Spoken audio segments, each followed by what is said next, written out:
নমস্কাৰ কৃষক বন্ধুসকল, আসাম এগ্ৰিকালচাৰ টিপছ ইউটিউব চেনেললৈ সকলোকে স্বাগতম জনাইছোঁ। কৃষক বন্ধুসকল, আজিৰ এই ভিডিঅ'ত প্ৰথমতে আমাৰ অসমত যি বানপানী হৈ গ'ল বা বিভিন্ন জায়গাত এতিয়াও বানপানীৰ তাণ্ডৱ চলি আছে, গতিকে সেই অঞ্চলৰ লোকসকলক বা খেতিয়কসকলক মোৰ ফালৰ পৰা মই সমবেদনা জ্ঞাপন কৰিছোঁ। কামনা এইটোৱেই থাকিব যে আপোনালোকে যিমান সোনকালে পাৰে হয়তো এই বানপানীৰ পৰা মুক্ত হওক আৰু আগৰ দৰে আপোনালোকৰ জীৱন যাপন আৰম্ভ কৰক আৰু আপোনালোকে আগৰ দৰে খেতি কৰিবলৈ আগবাঢ়ি আহক। কৃষক বন্ধুসকল, আপোনালোকে বা আমি যিহেতু খেতিয়ক, গতিকে আমি খেতি কৰি ভাল পাওঁ, মই এই কথাটো আগতে কৈছোঁ। গতিকে যিমানে প্ৰাকৃতিক দুৰ্যোগ নহওক কিয়, এই প্ৰাকৃতিক দুৰ্যোগ আমাৰ খেতিয়কসকলৰ কাৰণে এটা ডাঙৰ অভিশাপ বুলি আমি মানি ল'বই লাগিব। আৰু এই প্ৰাকৃতিক দুৰ্যোগে আমাৰ যি ক্ষতি সাধন কৰে, হয়তো সেইটো আমি সেই ক্ষতিপূৰণ আমি কাৰো পৰা নাপাওঁ। অসম চৰকাৰে যিমান আমাৰ এই খেতিয়কসকলৰ কাৰণে যিমানে আঁচনি প্ৰস্তুত নকৰক কিয়, কিন্তু সেই আঁচনিবিলাকৰ সৎ ব্যৱহাৰ হয়তো আমি কৰিব নোৱাৰোঁ বা সেইবিলাক আঁচনি আমি ঢুকি নাপাওঁ। গতিকে কৃষক বন্ধুসকল, আপোনালোকে আমি আগৰ দৰে যেনেকৈ খেতি কৰিছোঁ তেনেকৈ আমি আগন্তুক দিনতো খেতি কৰিব লাগিব। গতিকে কৃষক বন্ধুসকল, মোৰ এটা অনুৰোধ থাকিব, আপোনালোকে মানসিকভাৱে ভাঙি নপৰিব। গতিকে আপোনালোকে আগৰ যি খেতি কৰাৰ উৎসাহ, সেই উৎসাহেৰে আপোনালোকে আগবাঢ়ি আহক আৰু পৰৱৰ্তী সময়ত খেতি কৰিবলৈ আৰম্ভ কৰক। কৃষক বন্ধুসকল, অসমত যিহেতু বানপানী হৈ গ'ল, এই বানপানীৰ পিছত যিবিলাক আমি খেতি কৰিম, হয়তো এইবিলাক খেতিৰ অধিক মূল্য হ'ব বজাৰত আৰু আমি খেতিয়কসকলে অধিক মূল্য পাবলৈ সক্ষম হ'ম। কৃষক বন্ধুসকল, এই জুলাই মাহত আপোনালোকে আচলতে কি কি খেতি কৰিব, সেই সন্দৰ্ভতে মই আজিৰ এই ভিডিঅ'টো প্ৰস্তুত কৰিলোঁ। গতিকে নতুন কোনো খেতিয়কে যদি বা সদাশয় দৰ্শকে যদি মোৰ ভিডিঅ'টো চাই আছে, আপোনালোকে মোৰ চেনেলটো ছাবস্ক্ৰাইব কৰি ৰাখিব আৰু ভিডিঅ'টো যদি কিবা কামত অহা বুলি ভাবে আপোনালোকে লাইক এটা নিশ্চয় কৰিব। জুলাই মাহত কি কি খেতি কৰিব লাগে সেইখিনি আমি নজনাৰ কাৰণে বা জুলাই আগষ্ট মাহত আমি কি কি খেতি কৰিলে অধিক লাভৱান হ'ম, সেইখিনি সম্যক জ্ঞান বা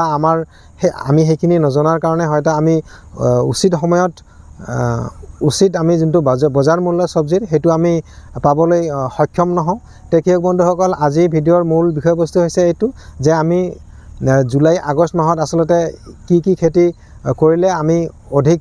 লাভৱান হ'ম। গতিকে আৰু কৃষক বন্ধুসকল, ভিডিঅ'টো যদি আপোনালোকক কিবা কামত অহা বুলি ভাবে আপোনালোকে ভিডিঅ'টো লাইক এটা নিশ্চয় কৰিব। কৃষক বন্ধুসকল, এই জুলাই মাহত আপোনালোকে প্ৰথম খেতি হিচাপে বাছনি কৰি ল'ব পাৰে লাওৰ খেতি, পানীলাওৰ খেতি। গতিকে আপোনালোকে যদি পানীলাও খেতি কৰিবলৈ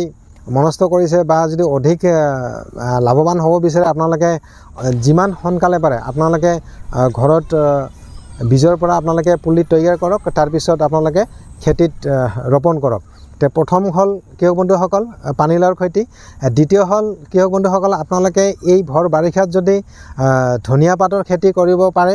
গতিকে অধিক আপোনালোকে লাভৱান হ'ব। কিন্তু কৃষক বন্ধুসকল, এই ভৰ বাৰিষাত ধনিয়া পাতৰ খেতি বা যিবিলাক খেতি আপোনালোকে কৰিব, সেইবিলাক খেতি কৰিবলৈ যাওঁতে আপোনালোকে প্ৰত্যাহ্বানৰ সন্মুখীন হ'ব। গতিকে সেই প্ৰত্যাহ্বানক নেওচি যদি আপোনালোকে খেতি কৰিব পাৰে, আপোনালোকে একেবাৰে উচিত এটা মূল্যত বজাৰত আপোনালোকৰ যিবিলাক চব্জি পাতি আপোনালোকে বেচিব পাৰিব। এই জুলাই মাহত আপোনালোকে তৃতীয় খেতি হিচাপে আপোনালোকে ফুলকবি আৰু বন্ধাকবিৰ খেতি কৰক। আপোনালোকে বীজ লৈ আহক আৰু নাৰ্চাৰী তৈয়াৰ কৰক ফুলকবি আৰু বন্ধাকবি। তাৰপিছত আপোনালোকে আগষ্ট মাহত আপোনালোকে পথাৰত প্লান্টেশ্যন কৰক। আৰু আগষ্ট মাহত যিবিলাক আপোনালোকে প্লান্টেশ্যন কৰিব, ফুলকবি হওক বা বন্ধাকবি হওক, আপোনালোকে উপযুক্ত সময়ত উপযুক্ত আপোনালোকে মূল্যত বেচিব পাৰিব। কৃষক বন্ধুসকল, আজি আপোনালোকে যদি বন্ধাকবিৰ খেতি কৰে, আপোনালোকে নামধাৰী কোম্পানীৰ NS43 বুলি এটা জাত আছে, গতিকে সেইটো আপোনালোকে কৰিব পাৰে। আৰু নহ'লে আপোনালোকে চেমলিছ কোম্পানীৰ ৰয়েল ক্ৰছ বা ৰয়েল ক্ৰছ প্লাছ, আপোনালোকে এই দুটা জাতৰ বন্ধাকবিৰ খেতি কৰাৰ কাৰণে আপোনালোকে বীজ নিৰ্বাচন কৰক। জুলাই মাহত যদি আপোনালোকে ফুলকবি খেতিৰ কাৰণে আপোনালোকে পুলি তৈয়াৰ কৰিব বিচাৰে, আপোনালোকে মই ইয়াৰ আগৰ ভিডিঅ'ত ফুলকবিৰ কি কি জাতৰ খেতি আপোনালোকে কৰিব সেই সন্দৰ্ভত ভিডিঅ' আপলোড কৰা আছে। গতিকে আপোনালোকে সেই ভিডিঅ'টো আপোনালোকে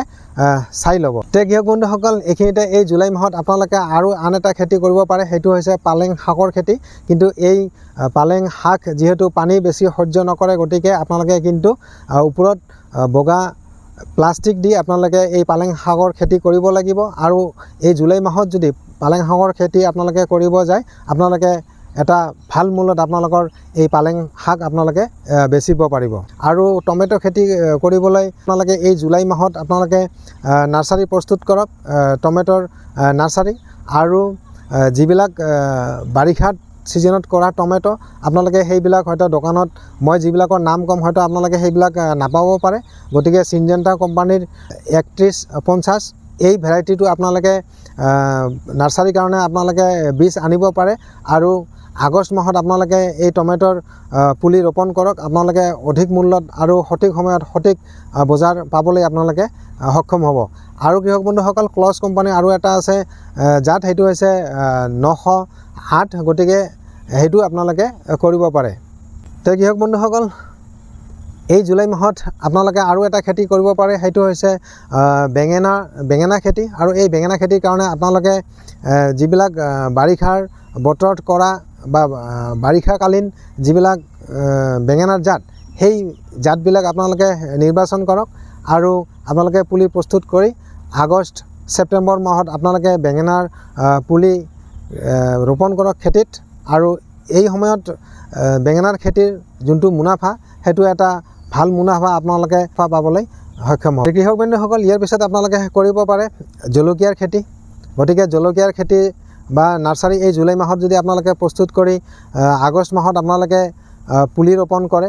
বা খেতিত পথাৰত লগাই আপোনালোকে ভাল এটা পইচা আপোনালোকে পাবলৈ সক্ষম হ'ব আৰু ভাল দামত আপোনালোকৰ জলকীয়াৰ বজাৰ ৰেট পাব আৰু সেইখিনি সময়ত যেহেতু জলকীয়াৰ বজাৰ ৰেট ভাল থাকে গতিকে আপোনালোকে জলকীয়াৰ খেতি কৰিব পাৰে তে কৃষক বন্ধুসকল এই বাৰিষাকালীন জলকীয়া জাত হিচাপে আপোনালোকে সিনজেন্টা কোম্পানীৰ ৰয়েল বুলেট যোনটো জাত আছে গতিকে সেইটো জাত আপোনালোকে খেতি কৰাৰ কাৰণে আপোনালোকে পুলি প্ৰস্তুত কৰিব পাৰে কৃষক বন্ধুসকল আপোনালোকে এই বাৰিষাৰ বতৰত আৰু এই জুলাই মাহত আপোনালোকে আন এটা খেতি কৰিব পাৰে জুলাই আগষ্ট মাহত সেইটো হৈছে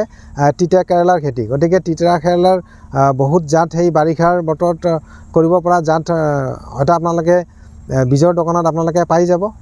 তাৰে পৰা আপোনালোকে আপোনাৰ ওচৰত যোনটো বীজ পায় গতিকে সেই বীজে আপোনালোকে খেতিৰ কাৰণে ব্যৱহাৰ কৰক কৃষক বন্ধুসকল এই জুলাই মাহত আপোনালোকে যদি কেৰেলা খেতি কৰিব বিচাৰে তিতা কেৰেলা গতিকে তিতা কেৰেলাৰ বীজ আনি আপোনালোকে ঘৰতে জাৰ্মিনেশ্যন কৰি ল'ব পাৰে আৰু পুলি প্ৰস্তুত কৰি আপোনালোকে আগষ্ট মাহত যদি আপোনালোকে পথাৰত লগায় হয়তো আপোনাৰ গছকেইটা ভালে থাকিব আপোনালোকে এই বাৰিষাৰ বতৰত যিবিলাক খেতি কৰিব মানে আপোনালোকে যদি ঘৰত পুলি প্ৰস্তুত কৰি আপোনালোকে খেতি পথাৰত ৰোপণ কৰে সেইটো সবতকৈ ভাল গতিকে আপোনালোকে এনেকুৱা পদ্ধতিৰে আপোনালোকে এই বাৰিষাৰ বতৰত মই যিবিলাক খেতিৰ বিষয়ে ক'লোঁ আপোনালোকে এইবিলাক খেতি কৰিবলৈ আৰম্ভ কৰক তে কৃষক বন্ধুসকল আজিৰ এই ভিডিঅ'টো আপোনালোকক কেনেকুৱা লাগিছে আপোনালোকে কমেণ্টত মোক জনাব আৰু যদি ভিডিঅ'টো কিবা কামত অহা বুলি আপোনালোকে ভাবে আপোনালোকে ভিডিঅ'টো লাইক এটা নিশ্চয় কৰিব তে কৃষক বন্ধুসকল আজিলৈ ভিডিঅ'টো ইমানেই ধন্যবাদ